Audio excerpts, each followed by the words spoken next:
It begins like a whisper, an old rumor that refuses to die, a story that most townsfolk would rather forget, buried under decades of silence, sealed behind locked doors and fading photographs. But tonight, it has found you.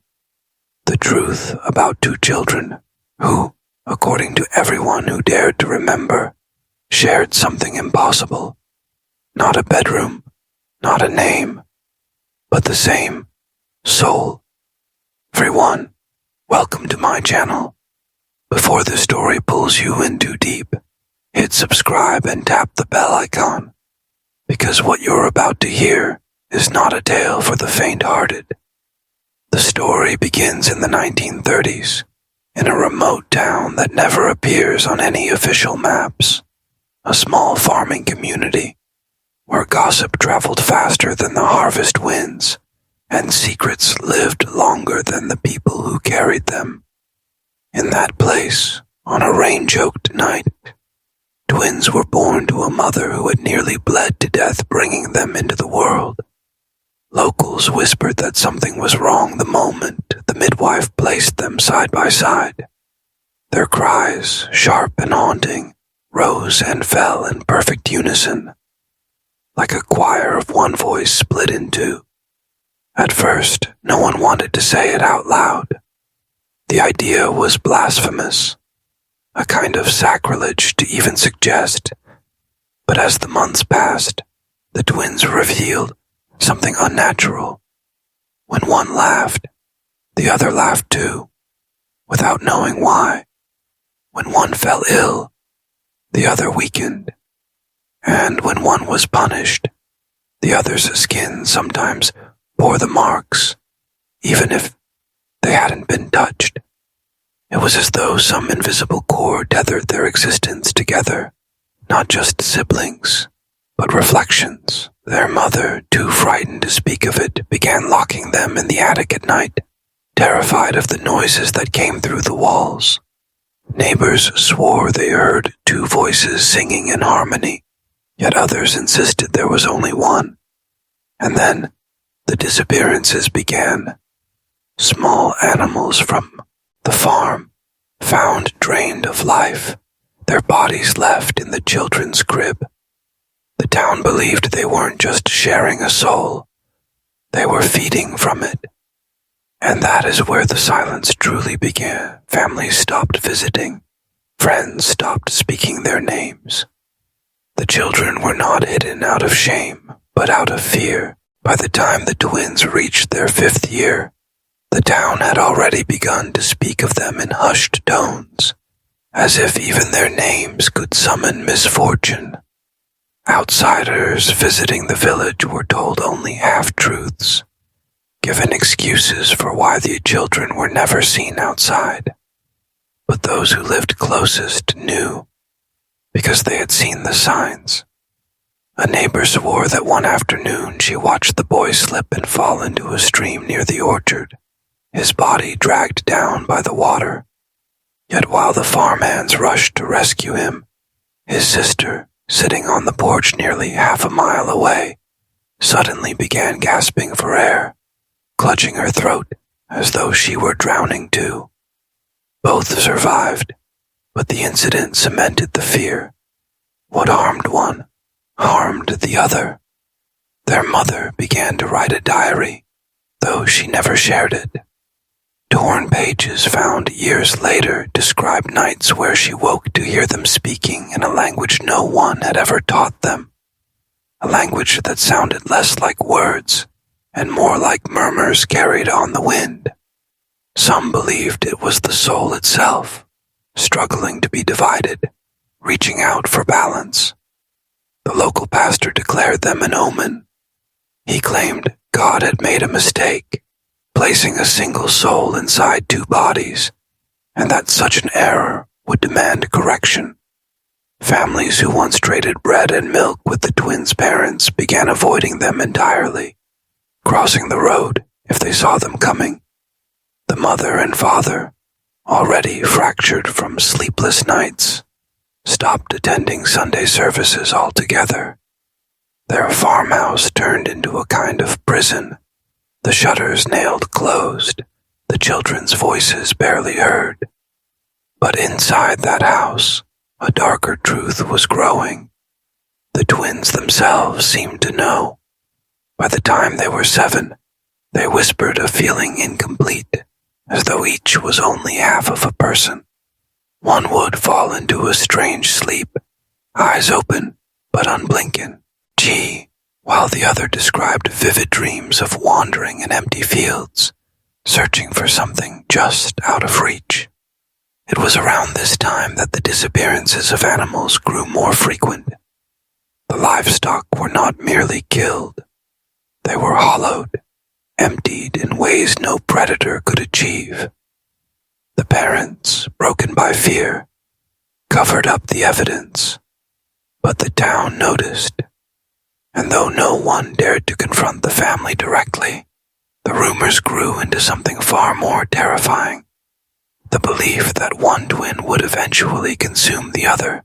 The turning point came during the winter of 1911, when the blizzards swept across the valley and forced the family into complete isolation. Snow piled so high against the doors that leaving the house became nearly impossible. For weeks the family lived by candlelight, their food dwindling, their breath visible in their own rooms. It was then that the twins' connection grew sharper, more frightening, as though the cold had stripped away whatever barriers separated them. On one particular night, the mother awoke to find her son standing motionless at the end of her bed. His face was pale, lips cracked from the chill, and in his eyes was something distant, something that did not belong to a child. She tried to speak to him, but before she could, her daughter's scream tore through the house. When she rushed to the girl's room, she found her writhing, clutching her chest as though she were suffocating. The boy did not move, did not blink. Only when the girl collapsed into stillness did he finally take a breath. From then on, the parents noticed a terrifying pattern. When one grew weaker, the other grew stronger. It was as though the soul inside them was rationing itself, shifting from body to body like a tide, refusing to rest in both at once. The mother began keeping track of these episodes in her diary, drawing crude symbols beside each entry, as if she herself were trying to make sense of an ancient curse. Word of their condition leaked into the town despite the family's secrecy. A midwife, who once visited their home, confessed to others that she had seen the children's veins glowing faintly beneath their skin in the candlelight, as though something alive was coursing through them beyond mere blood. The story spread quickly, transformed in each telling, until the twins became something like folklore, an embodiment of what could go wrong when nature itself falters. But the children were not folklore. They were flesh and blood, and they began to ask questions no parent could answer. "Why do I dream of places I've never been?" the daughter asked one night. "Why do I feel her pain when I have done nothing wrong?" the son whispered. Their parents offered no answers, only silence, because silence was safer than truth. And yet, as the storms dragged on, the family understood one thing with painful certainty. The soul would not tolerate division forever. When the thaw finally came, and the family emerged from the grip of winter, the children's condition did not improve. Instead, it deepened into something far more unsettling. Neighbors noticed how rarely the twins were seen apart, as though an invisible tether pulled them together at all times. When separated, even for minutes, one would become weak, gasping as if the air had turned poisonous, while the other grew restless, eyes darting wildly as though something vital was missing. It was around this time that a traveling priest was called to the house. The family, desperate, sought any explanation, religious or otherwise. The priest spent only one evening there, but what he witnessed left him shaken. During his visit, he asked the children to pray. They clasped their hands together, but instead of words of prayer, both began to speak in unison, different voices, different tones, yet perfectly synchronized. Their eyes rolled back, and their small bodies trembled, as though another presence was speaking through them. The priest left before dawn, refusing to bless the house, muttering that what he saw was not of God, nor of man, but of something caught in between. The townspeople, upon hearing fragments of the story, began to avoid the family altogether. Children were told not to play near their home. Men at the tavern muttered that the twins were borrowed souls, a mistake of nature that should have been corrected at birth. The family grew even more isolated, their house becoming less a home and more a prison of whispered fears. But perhaps the most disturbing detail came not from outsiders, but from the children themselves. As they grew older, they began to describe memories that were not their own. The boy would recall events from the girl's perspective, seeing himself through her eyes, feeling her pain as though it were his own. She, in turn, described things he had done, words he had spoken when she had not been present. The parents tested them, asked them to recount secret thoughts, private actions, and always the other could answer with terrifying precision. It became clear they were not just bound, they were overlapping, living lives that were not entirely separate, nor entirely shared. The soul they carried was not merely divided, but struggling to reconcile itself, pulling them closer towards something no one dared name. By adolescence, the twins had grown into something the town could no longer ignore. Their bond, once whispered about in hushed tones, became impossible to deny. Teachers at the small rural school complained that the children could not be taught separately.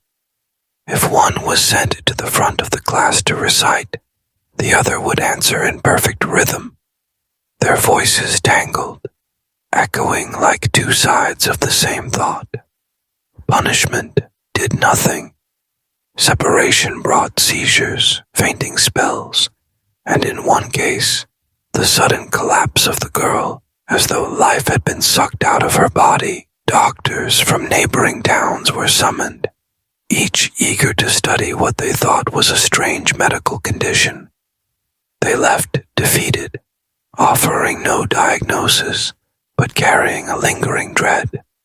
One physician wrote in his journal, "I fear they do not have two souls at all, but one, stretched, torn, and stitched again across two fragile vessels." This journal would later be discovered hidden in his belongings, the entry so disturbing that his family burned it before the public could see. The strangest incident came one summer evening. The children had been playing in the yard when a farmhand, half drunk, mocked them for their closeness. He told them, "If you share everything, why not share this?" and threw a stone at the boy's head. The rock missed him but struck the girl on the shoulder. She screamed, but in the same instant, the boy clutched his arm in agony. Hours later, both bore bruises, identical in size and shape, though only one had been touched by now. Even their parents were afraid. The mother confessed in her letters to her sister that she sometimes awoke to find the twins standing silently at the foot of her bed, staring as if they were waiting for permission to do something unthinkable. The father began locking his tool shed at night, muttering about unnatural things that should not be let loose. When asked directly, the twins never denied their condition. Instead, they smiled faintly, as though they understood something their family, and perhaps all of humanity, did not. The girl once whispered to her teacher, "We were never meant to be two. That was the mistake." The words spread quickly through the community. To most, it sounded less like a confession and more like a warning. By the time the twins reached their late teenage years, the boundaries between them were nearly erased. The family, once reclusive but functional, was now fractured by fear.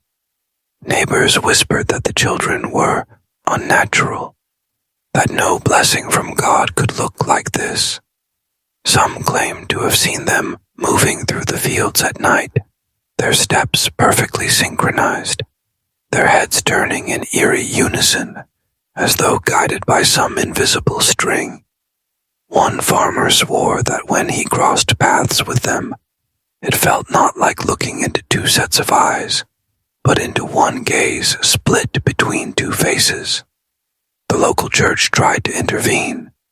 The priest believed their condition was spiritual, perhaps a punishment. He brought the family into the chapel for what he called a separation of spirits.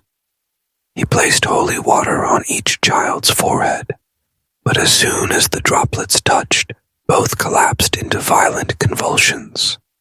Their screams were not two voices, but one, split and distorted like a broken phonograph. The congregation fled, horrified. That night, the priest recorded in his notes, "They are not twins in the natural sense.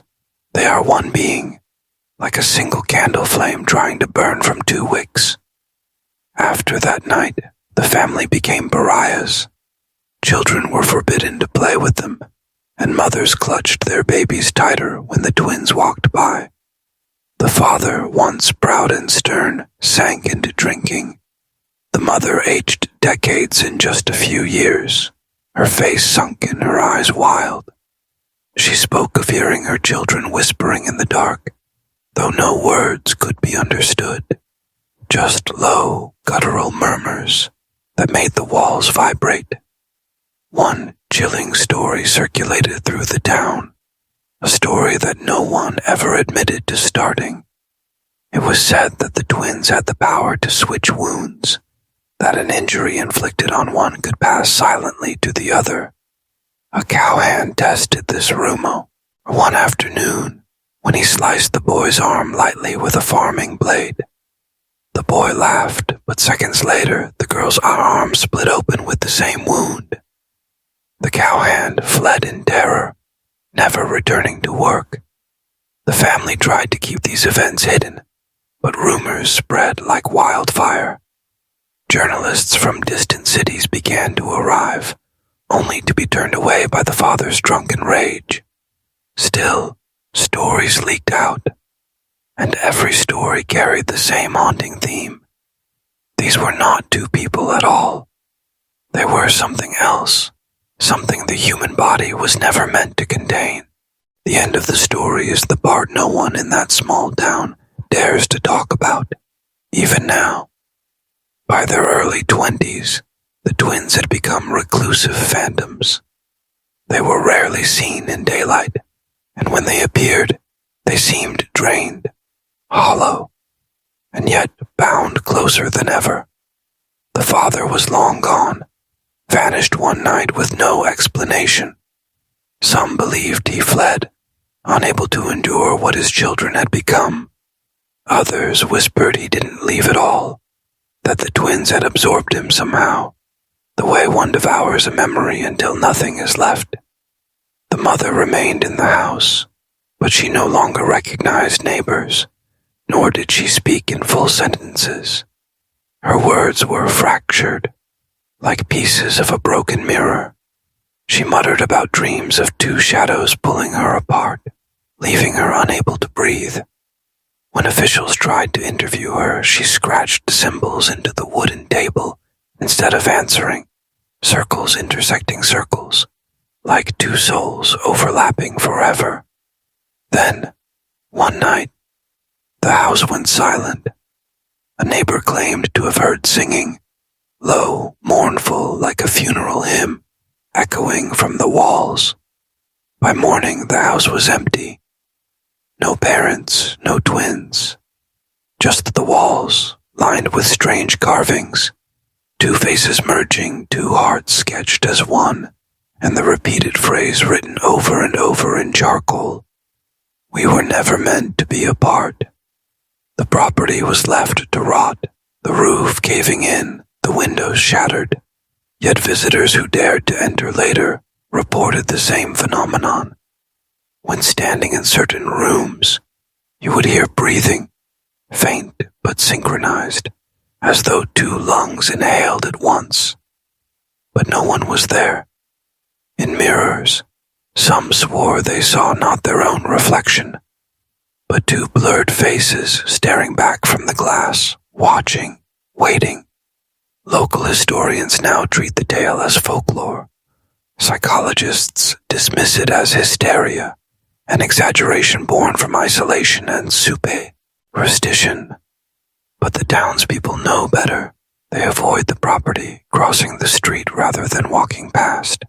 They know the story of the twins is not about superstition. It is about what happens when two souls cannot or will not separate. A curse, perhaps, or a secret experiment long forgotten. Whatever the truth, the records remain sealed, the graves unmarked. The twins' fate has never been explained, and perhaps it was meant to stay that way.